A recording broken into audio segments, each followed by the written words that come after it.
Roselyne voyante. Bonjour, je m'appelle Roselyne, je suis voyante et cartomancienne. Bienvenue sur ma chaîne YouTube. Aujourd'hui, le sujet du jour, ça va être le mot « don ». Qu'est-ce qu'on cache derrière tout ça?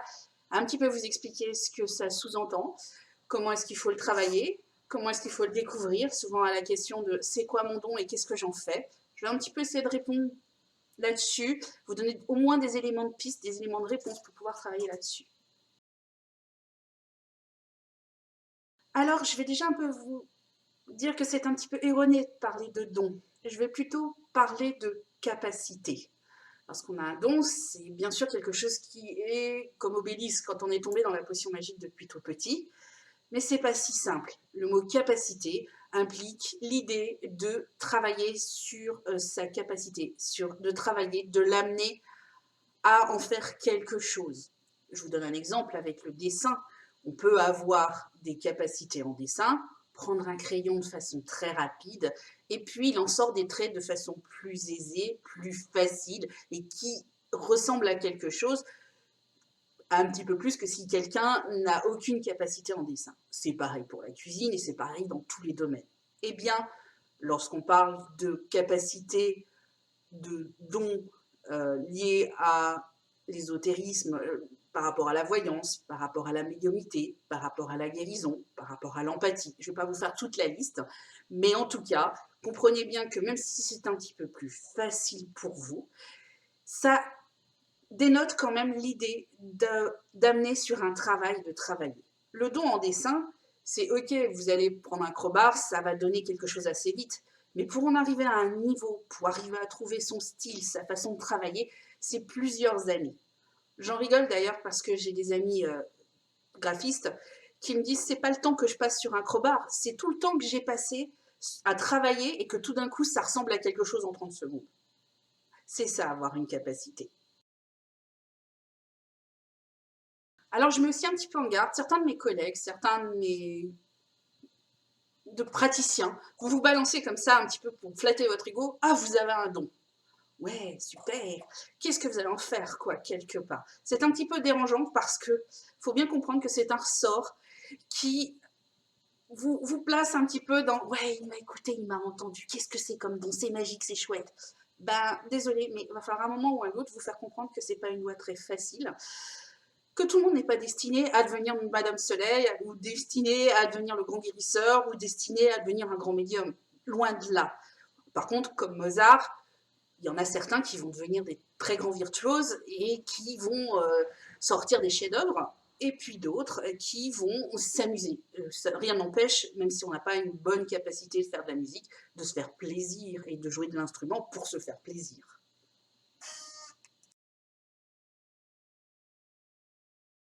Je veux aussi vous mettre un petit peu en garde sur le fait de se dire, lorsqu'on a une don, une capacité, c'est pas un outil facilitateur pour vous de développer une certaine forme de spiritualité, ou de devenir meilleur, ou de se racheter, ou d'avoir un bon karma, ou je ne sais quoi. C'est une voie ardue, qui va vous différencier des autres, qui va vous mettre comme une passion dans une sorte de voie où vous n'aurez pas le choix de suivre la voie.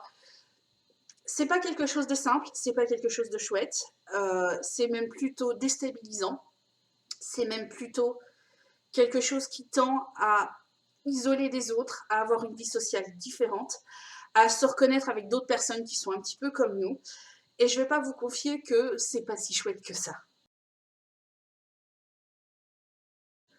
Alors comment est-ce qu'on fait pour se rendre compte qu'on a une capacité? Eh bien c'est pas compliqué, c'est en forgeant qu'on devient forgeron. Vous savez, vous annoncez à Tati McDaniel que son mari va mourir. Vous annoncez qu'il y a un problème avec la maison, que va y avoir une inondation. Vous avertissez de façon consciente ou inconsciente. Alors ça peut se passer par vos rêves, ça peut se passer par des ressentis, ça peut se passer par plein de choses. Et tout d'un coup, vous êtes capable d'un coup d'avoir des informations. Ça, c'est le côté voyance. Pour le côté médiumnité, vous arrivez dans un lieu, vous racontez toute l'histoire du lieu, comme si des esprits vous avaient raconté ce qui s'est passé dans le lieu. Je donne un exemple. Moi, quand je visitais des maisons avec mon chéri, lorsqu'on a voulu essayer d'acheter une maison, je disais aux gens, ah, pourquoi le papy a laissé accrocher sa casquette dans la cave? Ah, il y a toujours sa brouette. Et pourquoi vous avez bouché le trou? Ça, c'est quelque chose qui est complètement inné.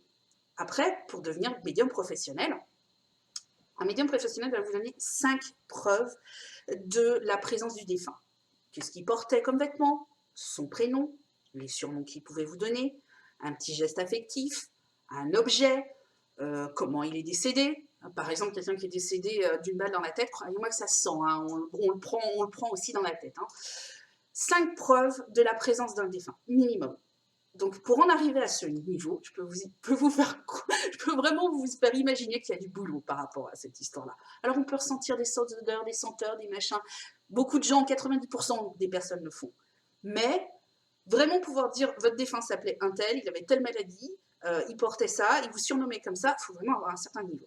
Pareil pour la guérison. La guérison, vous commencez à poser les mains sur la personne, ça chauffe, on a senti de la chaleur, on a senti que ça a vibré, j'ai plus mal, vas-y, pose encore ta main là. C'est souvent le genre de réflexion qu'on a lorsqu'on a une capacité de guérison. Donc, en gros, lorsqu'on a un don, eh ben, vous avez déjà le nez dessus, vous avez déjà le doigt dessus. Si certains disent « je recherche, je ne sais pas, j'en ai pas, on m'a dit que j'avais un don mais je ne sais pas quoi », déjà il va falloir un petit peu réfléchir sur le côté, qu'est-ce que vous avez comme don et qu'est-ce que déjà vous avez dans les mains, quoi. Après, ça peut se développer d'un coup, de façon innée. Tout d'un coup, moi j'ai des amis qui ont eu des capacités qui se sont réveillées à 30 ans. Bien sûr, plus jeune, quand on va chercher un petit peu, on se rend compte que ils entendaient des défunts, que déjà ils allaient soigner les animaux, que etc., etc., etc. Il y avait déjà des prémices tout petits, puis ils bloquent le truc, et puis ça revient, de toute façon, ça revient toujours un petit peu dans le nez.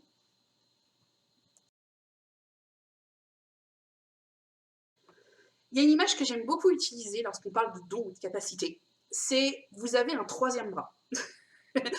Shiva Inside. Donc vous avez un troisième bras. Ok, qu'est-ce qu'on en fait de ce troisième bras? Est-ce qu'on le cloue dans le dos ou est-ce qu'on l'attache dans le dos pour éviter de penser? Est-ce qu'on va l'utiliser? Est-ce qu'on va le travailler? Est-ce qu'on va en faire quelque chose? Imaginez une maman qui a plié du linge avec ses 3 bras, si elle peut continuer à trier les culottes et trier les chaussettes en même temps avec 3 bras, c'est vachement chouette. Sauf que derrière, si on fait les soldes et qu'on va au magasin de fringues, ça va être un petit peu compliqué de trouver un t-shirt avec 3 bras.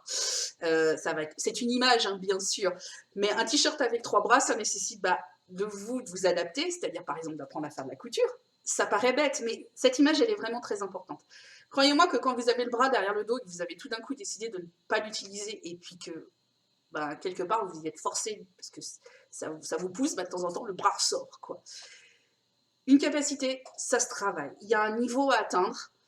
Après, derrière, on ne vous demande pas, comme je vous disais, de devenir des grands de ce monde. On vous demande simplement à votre portée de pouvoir maîtriser et de contrôler. Un empathe qui ne maîtrise pas son empathie, ça devient vraiment catastrophique, par exemple.